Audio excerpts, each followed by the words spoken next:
a low in the mid-40s. I'm Lisa Marie with your Beaver County weather. On this Thursday, October the 10th at 10 minutes past 9, we've got a temperature of 45 degrees with sunny skies in Beaver County. That's news. I'm Curtis Walsh on 99.3 FM and AM 1230 WBVP, also streaming at beavercountyradio.com. Teleforum is on the air on Beaver County Radio, 99.3 FM and 1230 WBVP. The show is presented by East Rochester and Tusca Shop and Saves. And now, here is the host of the show, Eddie Crow.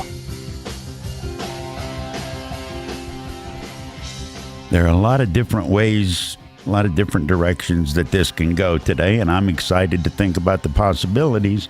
It's Rappin with the Reps. Other reps not available. Jim Marshall, 14th District, never lets me down. This is being live Facebook streamed also. How are you, sir? I'm doing great. How about yourself? I got a question. First question out of the box, and we'll get serious stuff. How many people have told you, oh, you're doing the David Letterman thing, that beard for the people that aren't watching? Yeah. You're letting it grow out. So, yeah, I am actually. Great to be a short timer, isn't it? Well, my daughter got married a couple weeks ago now, and I really wanted to try to get a beard as long as the other people in the party and her fiance, and then they all got the hipster beard thing going, didn't they? Well, there's quite a bit darker than mine too. Yes. So I've got a couple Letterman comments. Somebody told me that I look like skinny Santa Claus, which is better than fat Santa Claus, I guess. Yeah. And I just got a text this morning that says, "Bro, what's up with that beard?" So I mean. I think it looks great. Well, thanks. I think it looks wonderful, distinguished. You feel like when you walk in, it's like, oh, here comes the lecture about anthropology. Yeah, there you go. Good educational look. Thank you. I mentioned the short timer thing. Have there been any second guesses since you announced it here that you weren't running for re-election? Has there been a moment where you thought, maybe? There was one, actually. There? It was Tuesday. Was the first time I really thought, did I do the right thing? And I told Josh about it, and of course he's trying to get me to find a way to come back. You know, he said he would. He's going to miss me when I'm gone, but he was trying. Last time you guys were here together, he was working actively browbeating you about it. Yeah. But Tuesday and Wednesday were a little bit difficult. Why? I don't know. Part of it was I took a lot of my memorabilia down in Harrisburg and just wrapping up paperwork, and may have had my last committee meeting with my co-chair, Rob Matsey. So those kind of things kind of tug at you, but I feel great today, though. I didn't mess up and go, oh, never mind, and now never mind again. What we miss? I'll miss the people. I think that in Harrisburg, Pennsylvania. Yeah, believe it or not. Really? Because whether they're, Democrat or Republican, I have a lot of good friends on both sides.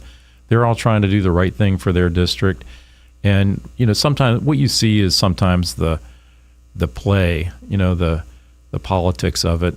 And a lot of good things happen up there, really. There was one thing, and I wanted to ask you about it. I didn't know this existed, but the vote was everybody to one to make schools accept cash if you're going into a ball game. Do you know anything about this? Did you know that schools were doing we don't take cash for events? You're going to hear about it because it came through 47-1 so far. Yeah, I heard a conversation about that. Did you? Yeah. Does that give you hope when you see just not about the topic, but about that number, but when everybody says whatever the idea is, yeah, this is a good idea. Does that give you hope for bipartisan cooperation? It does, and there are times it's funny. Sometimes we'll get a Senate bill, it will come over, 49-1 or 50-0, and then it comes to our side and it barely gets through. Sometimes it gets partisan like that, and how many people does it take to be a stick in the mud to jack something up? I like to think right now it only takes two. I mean, we're in the House. We're really close. It used to take about 15, and I've been in that group a number of times. But lately it's just been a couple people. You say you've been in there. You're talking about the group that blew something up that was popular before it got to you? Yeah, Okay. it happens. It happens. We had an amendment yesterday, a Republican amendment, that I was the only Republican to vote against because the gentleman was wrong. And sometimes you put team first and you say, well, he was wrong, but he's on our team. So, but it was a bill that went through my committee. And What was the bill? it's about being able to cancel things you've joined online, or maybe you went in person. The monthly subscriptions, subscriptions, stuff. Okay. right? And this one was basically for your gym subscription, and that particular, only that business was not part of the bill. Oh, really? And but there is there's other law that covers gyms and gym memberships, and the gentleman said gym membership should be in this bill. It's the only thing that's not. It seemed like it was taken out intentionally, and I think that if you belong to a gym, it's something you're physically going to. It's not like it's your subscription to online program app. or an app or something like that. You're physically. I mean, I guess if you join a gym, you would be physically going there. So I thought you could physically go there and decline your membership or change your membership. And there were a couple of people that agreed with me, but just didn't vote with me. But Is that frustrating, or has that become just part of the gig? Somebody takes you aside and says, you're totally right, and then they go in there and indicate with their vote that you're not totally right. Well, I think you just have to be accountable, and you have to be authentic and upfront. Just tell them, I disagree with you. Mm-hmm. I think it's more disingenuous to say that he's completely wrong, but I'm going to vote with him anyway. Sometimes you just have to put. How often does that happen? Every vote? Every day. I don't know about every vote, but there are times, and sometimes I get the procedure you need just to move legislation. You have to be with the team occasionally, but I've been pretty independent since I've been in. Really, I think I want to do the right thing. I had a couple of times where I was the only no vote in a bill that became law. Did everybody not sit with you at lunch after that? Do you actually notice some sort of shunning? A little bit, but you? it's a badge of honor, Eddie. No, I agree with you 100%. Have you ever been standing there talking to someone, they look up, see somebody else, and go, "Oh, forget you know me," and they scurry off? I like it when they won't make eye contact, and they'll just take a step away from you. So how many people do you know of in Harrisburg that serve zero purpose for their constituency? I'm not asking for names. I'm just asking for general productivity numbers. I don't know. I'm going to throw out 3. Really? 3. How are they viewed by everybody else?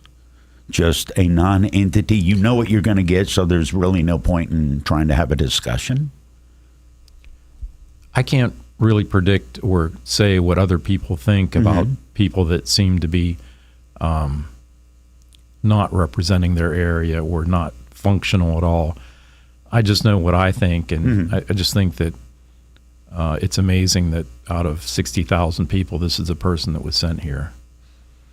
But it's a really eloquent way to put that. I just look at people and think, what purpose are they serving?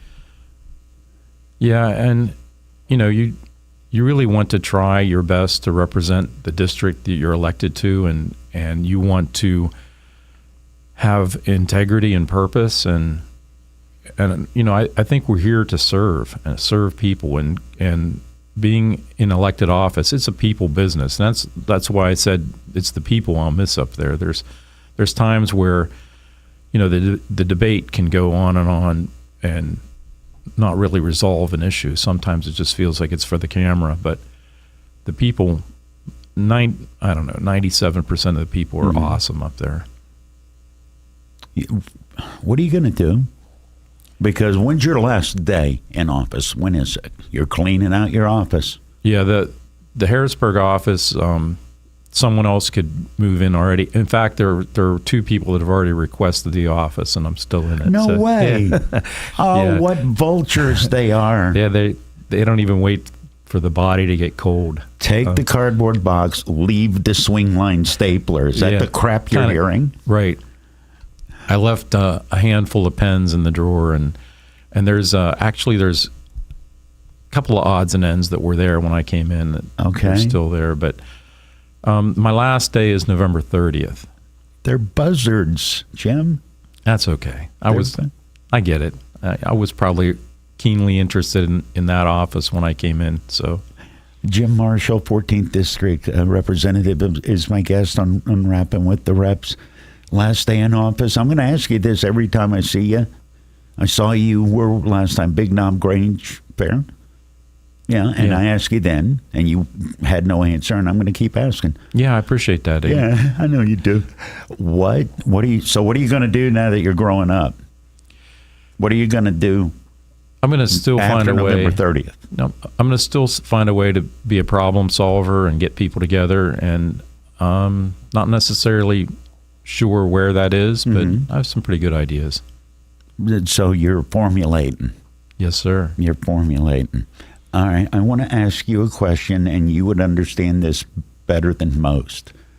The logistical situations that come with a catastrophe. You've gone through it with East Palestine. Right. You're seeing people now in Florida and still North Carolina. What role does local government and local state representatives play when something like this happens? What role can they play? They can play a lot of ways in that scenario.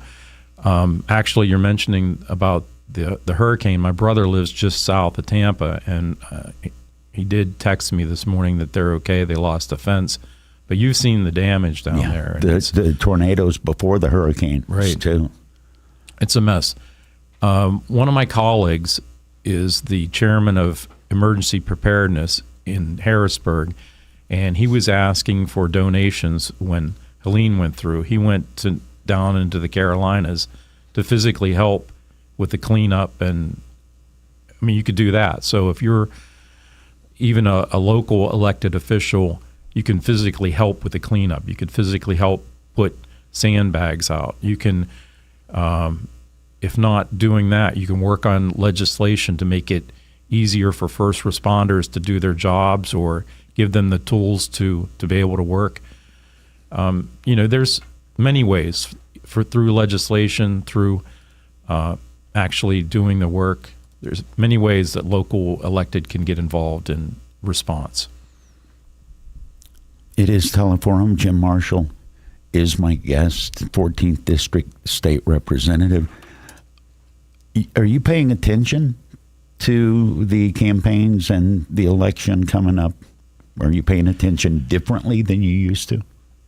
I don't really think I'm paying attention differently. I mean, I hear a little bit more because, I spent a lot of time with Josh Gale this week. I miss him that he's not here, but he's got a town hall this morning. He's at a town. That's why he's not here. He has a town hall. He's talking to the people face to face today instead of over the radio.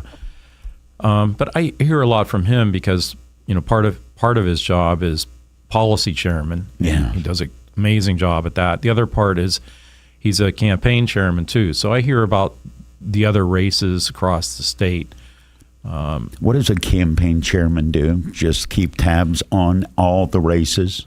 All the races across the state, whether they're incumbents or whether they're open seats, just hands-on, helping to fundraise, helping to make sure that the candidates are working hard across the state.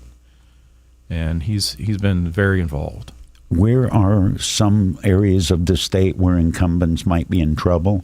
Or where are some areas of the state where it might flip from one color to a different color? Well, the funny thing is, the more moderate you are on the Republican side, I think the more likely that you can be a target. So for Republicans, the tough areas, the southeast part of Pennsylvania, the collar counties around Philadelphia, and I guess the challenging parts for Democrats can be spotty. I mean, it could be, something in Beaver County or Johnstown, or it could be somewhere in mid-state even. It's not as focused as far as geography, I think, as the Republican seats are.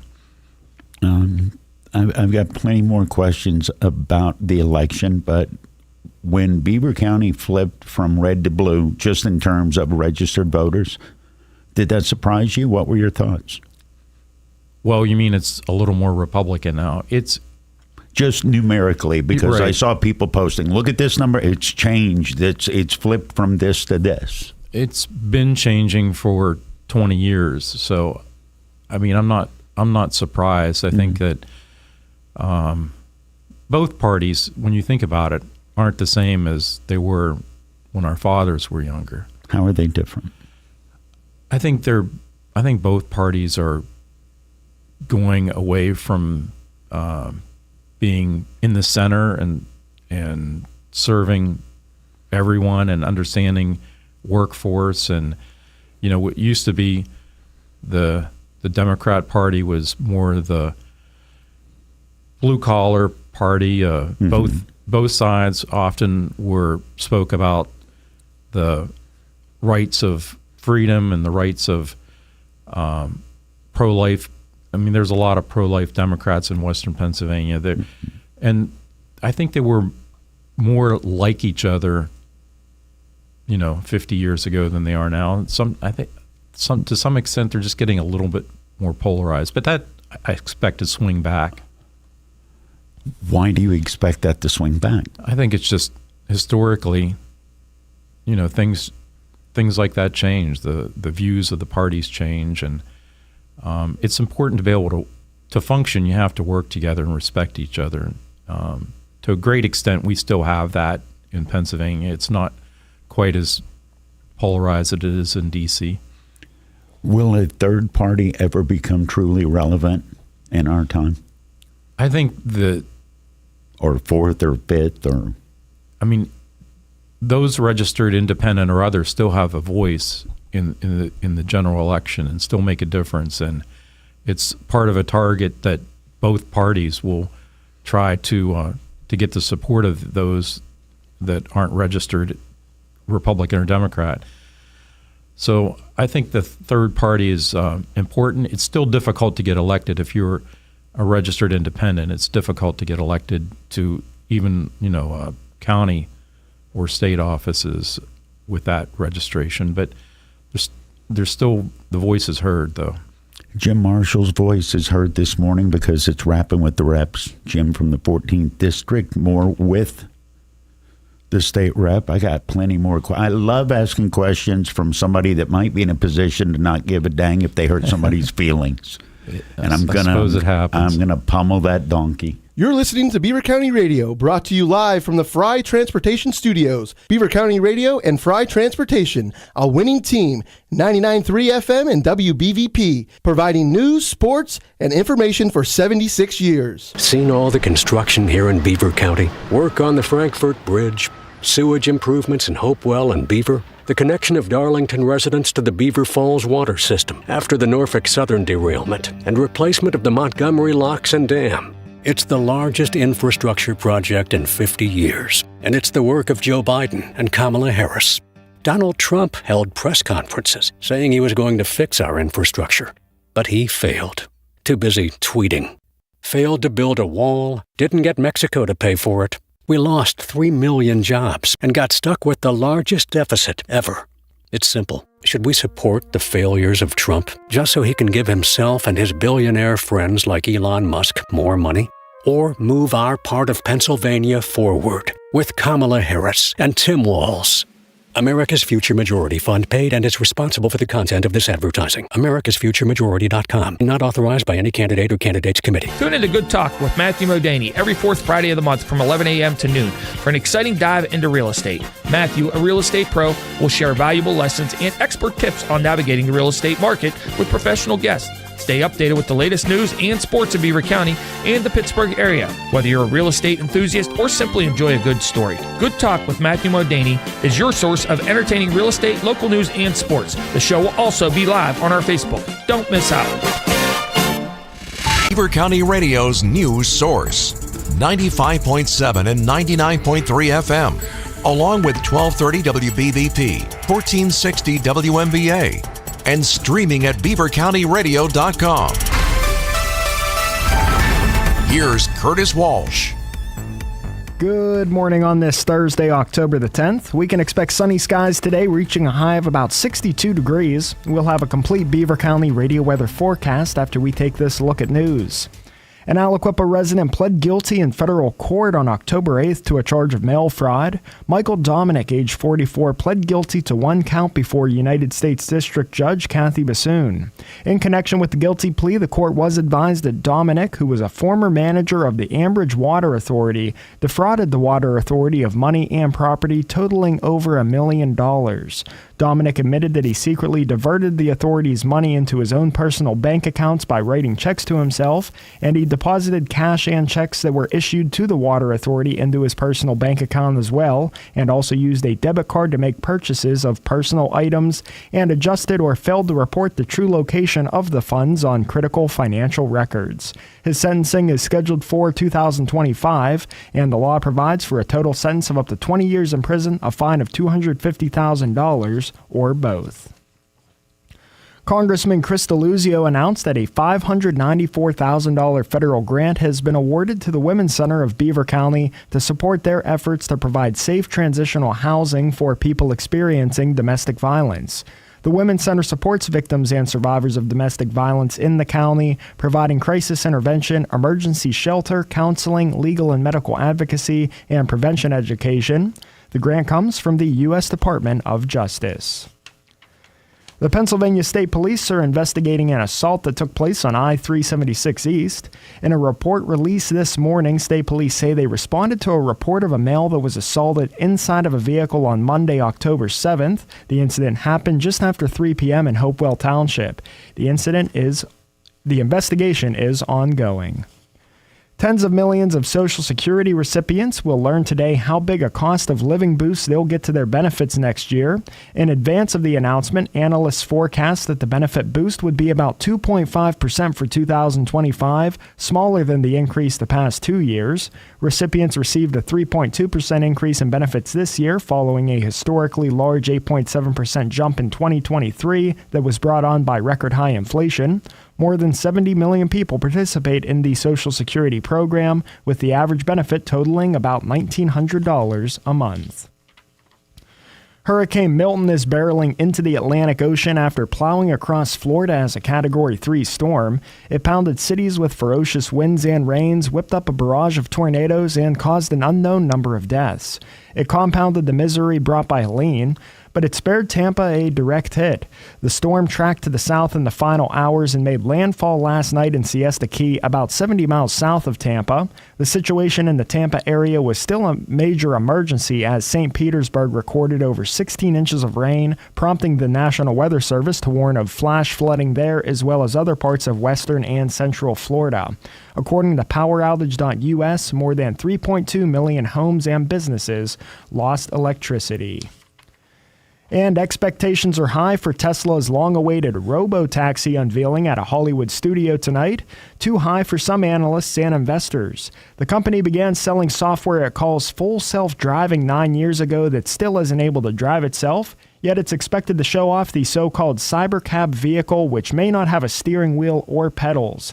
The unveiling comes as CEO Elon Musk tries to persuade investors that his company is more about artificial intelligence and robotics as it struggles to sell their core products, the once cutting-edge electric vehicles. Some analysts say that Musk has yet to demonstrate that Tesla's system can travel safely without a human driver ready to step in to prevent crashes. Here's the Beaver County forecast. Clear skies and sunny today. We'll see a high near 60. Mostly clear tonight will drop down to a low around 36. Some areas could see some patchy fog and even frost through mid-morning tomorrow. Otherwise, a beautiful sunny day in store for us with a high near 68 and an overnight low around 50. Partly sunny on Saturday. Look for a high near 67 and an overnight low of about 50. And mostly cloudy with a chance of rain on Sunday. We'll reach a high near 67 and a low in the mid-40s. I'm Lisa Marie with your Beaver County weather. On this Thursday, October the 10th, at 35 minutes past 9, we've got a temperature of 45 degrees with sunny skies in Beaver County. That's news. I'm Curtis Walsh on 99.3 FM and AM 1230 WBVP, also streaming at beavercountyradio.com. Teleforum is on the air on Beaver County Radio, 99.3 FM and 1230 WBVP. The show is presented by East Rochester and Tusca Shop and Saves. And now, here is the host of the show, Eddie Crow.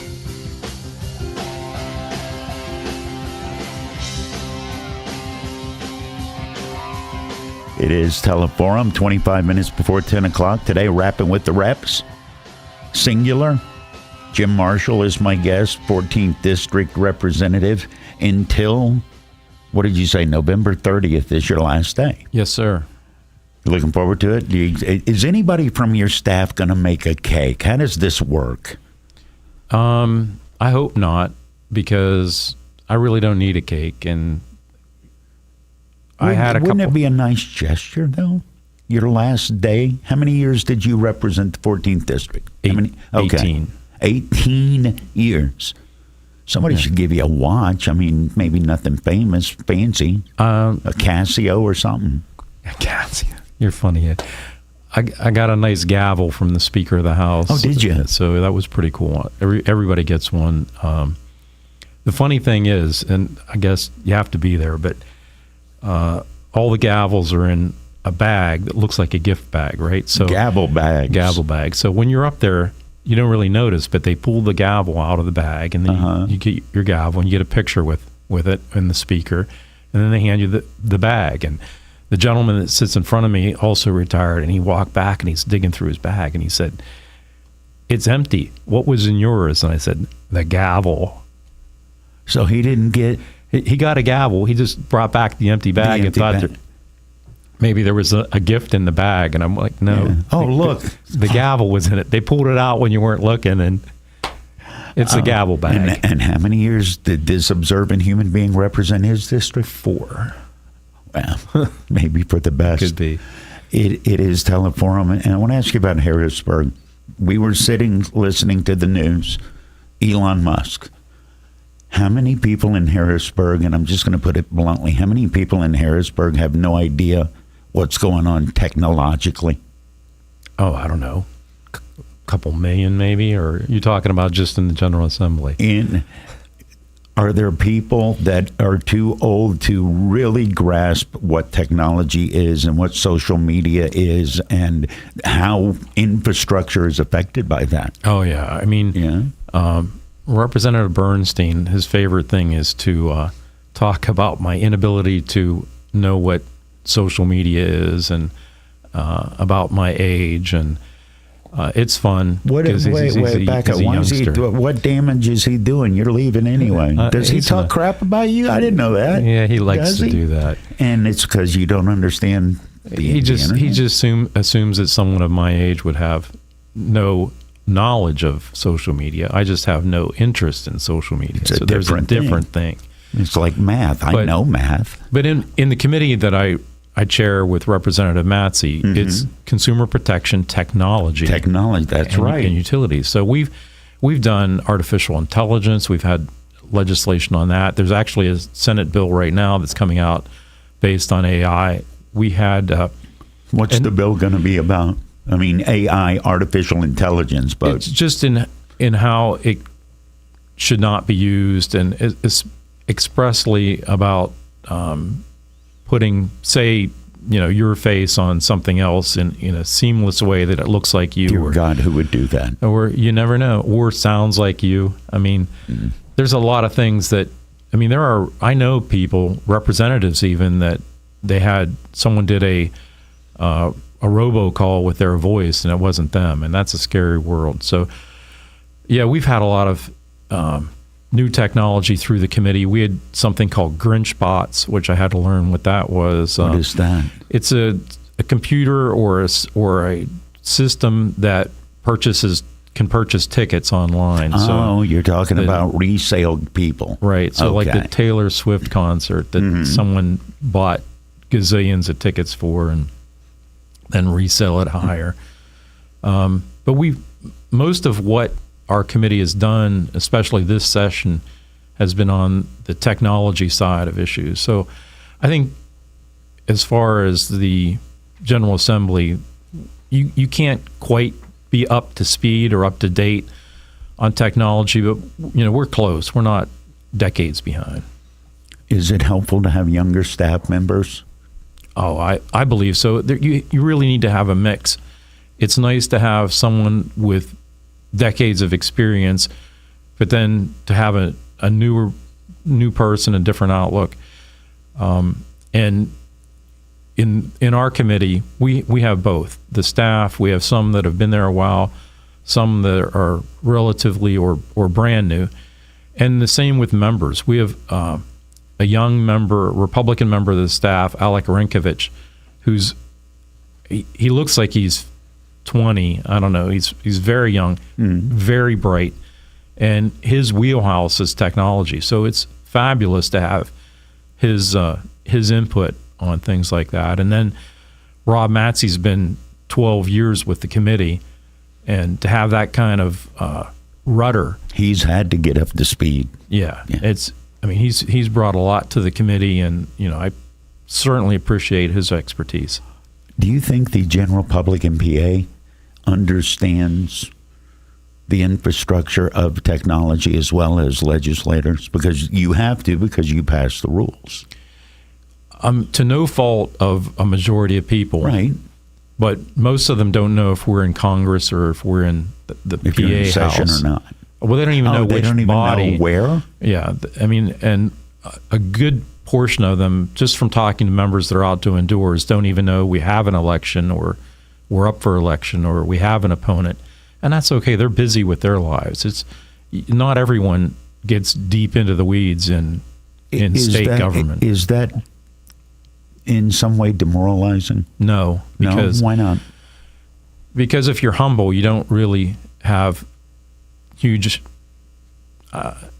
If you don't have a big ego, you'll be okay. It ain't gonna hurt your feelings. Ain't gonna hurt your feelings. It ain't gonna take it personal. Yeah, you can have feelings, just not have, an outlandish expectation of yourself. You just want to be able to do the job and not expect people to know what you're doing or who you are. Just go out and do your job. Doesn't hurt your feelings that you're working hard for somebody in the 14th district and they look at you and have no idea? Doesn't hurt your feelings a little bit? No, it hurts my feelings a little bit when when you're working for 60,000 people and two of them send you nasty emails about just you shouldn't be there at all. That hurts a little bit, but it's that 0.0000% of the population, and you just have to be able to get over it. I want to go back in the very beginning, the bill that just is coming through about schools were set up to only let you pay cashless. Do you trust technology? Cashless society, the direction that it seems we're being pushed towards?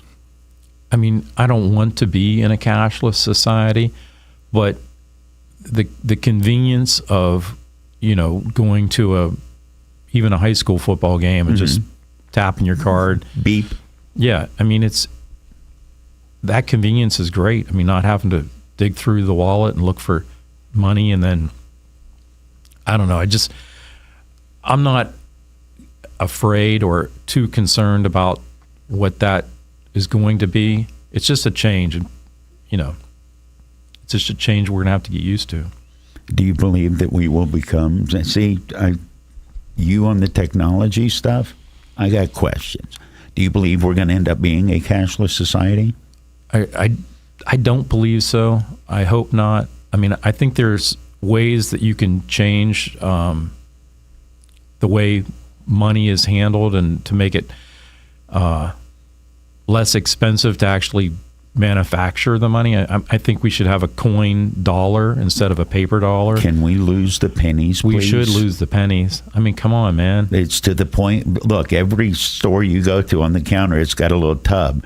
That's how worthless they are. We give them away like we're helping a charity. They take a penny, give a penny. They cost 3 or 4 cents per penny to make or something. Right. I mean, nickels are expensive too. The amount, the size, and they're at least a nickel. They're more than that, buddy.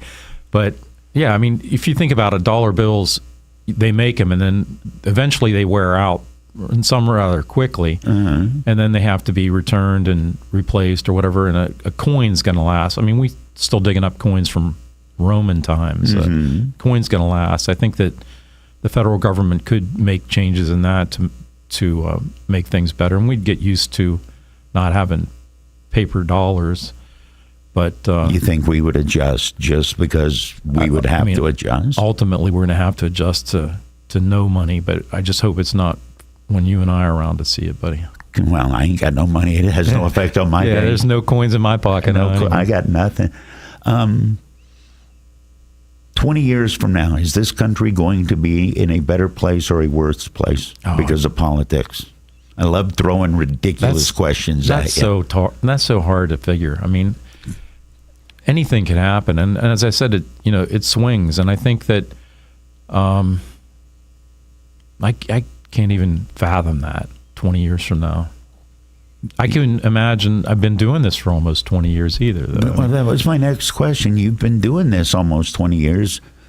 Are we better off as a state or Commonwealth than we were 18 years ago?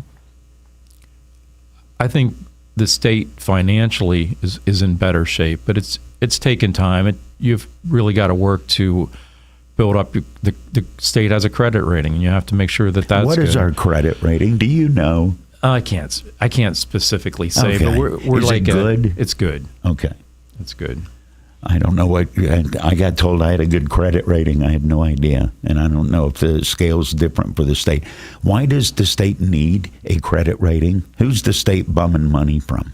Well, it's just part of what you have to have. I mean, you have to have a state that is fiscally responsible. A credit rating didn't even exist when I was a kid. I think credit ratings for people showed up in the 80s. Well, the state has debt, continual debt, that you have to make efforts to pay that debt down, and that shows that you're eventually going to dig out of that debt. It's like when you buy a house. It's not like you're buying a milkshake and, I'm going to go buy a house. That's a long-term investment. You have to borrow money typically to buy a house, and the state has to borrow money to function, really, to replacing infrastructure, and it's expensive, but I think we're generally in better shape. Go back 18 years and think about what you thought then and what you think now. What has changed? 18 years ago, I didn't know who the Speaker of the House was. I didn't really know anyone in the General Assembly except like my senator and my representative, and so over the years, I've learned how the process goes and what you have to do to get legislation passed, and what's important to get done and what has to get done. And our committee has done a lot of legislation that's essential. And I think that for me, just learning the ins and outs of running legislation and the infrastructure that you really don't see, whether it's physical infrastructure like water, sewer, the utilities, the natural gas, or if it's just the infrastructure of the government itself. You learn a lot over the years, and I've been fortunate to be surrounded by great people. In general, do we have too much, not enough, or just right the amount of government? You know, I voted to reduce the size of the General Assembly because that's what the district wants. But it's not necessarily how many people are there. I think to some extent, the more you have in the General Assembly, the less power that the executive branch has, and the less power that the large urban areas had. So when you say, let's reduce the number of people, you're really reducing the voice of the rural people, the mid-state farmers and the northeast part of the state. I think you're reducing the voice when you reduce the number. I did vote for it because I felt instructed to do so by my district, by the people that you represent. Right, but there are other members that voted against that for the same reason, because they felt that they were reducing the voice of the people that they represent. How often did you feel obliged to vote against what your people thought because you knew stuff that maybe your constituency didn't know, or you understood the issue better? Did that ever happen?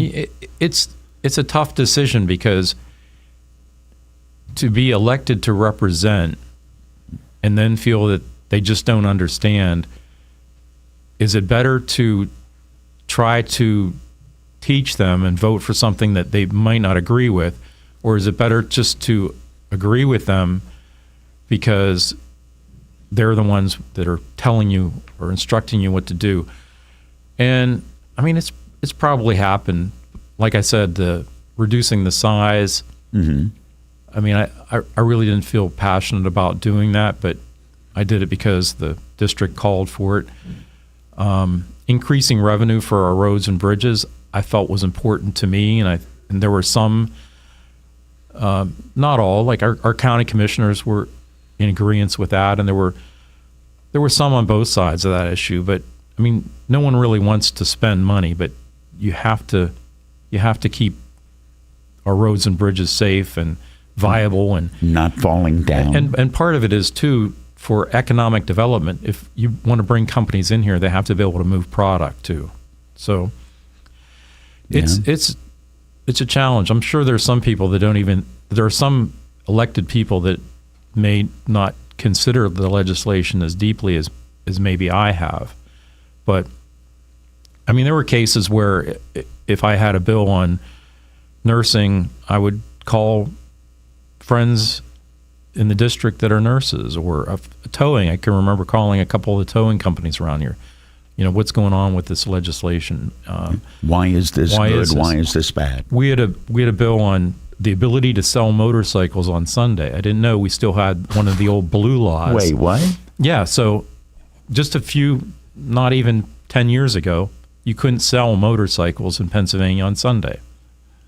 And I think it was Gettysburg Harley Davidson had mentioned, hey, they had enough. We're a destination place. We want to sell. You could sell.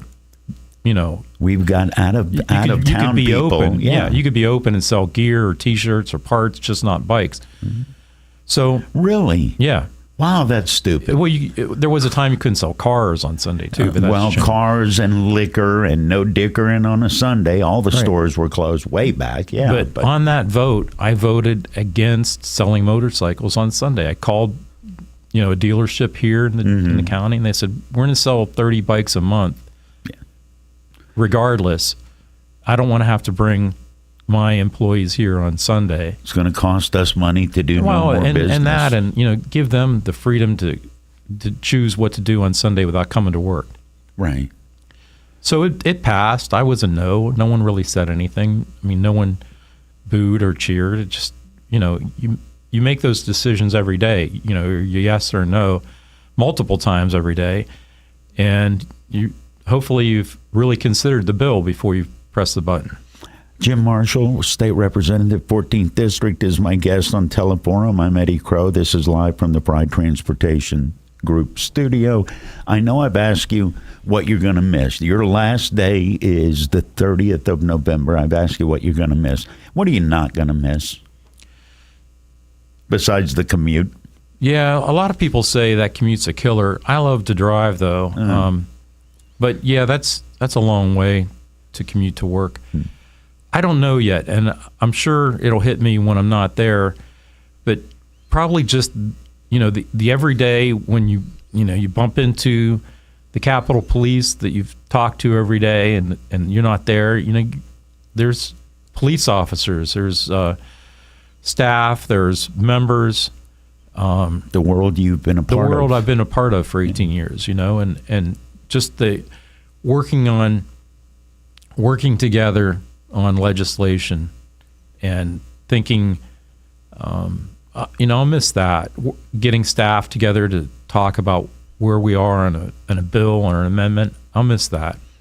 Will you please, after November 30th, keep coming back? Because I'm going to...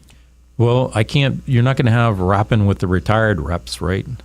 Why? What's one more R among friends? R. Yeah, we'll turn it into a pirate theme thing.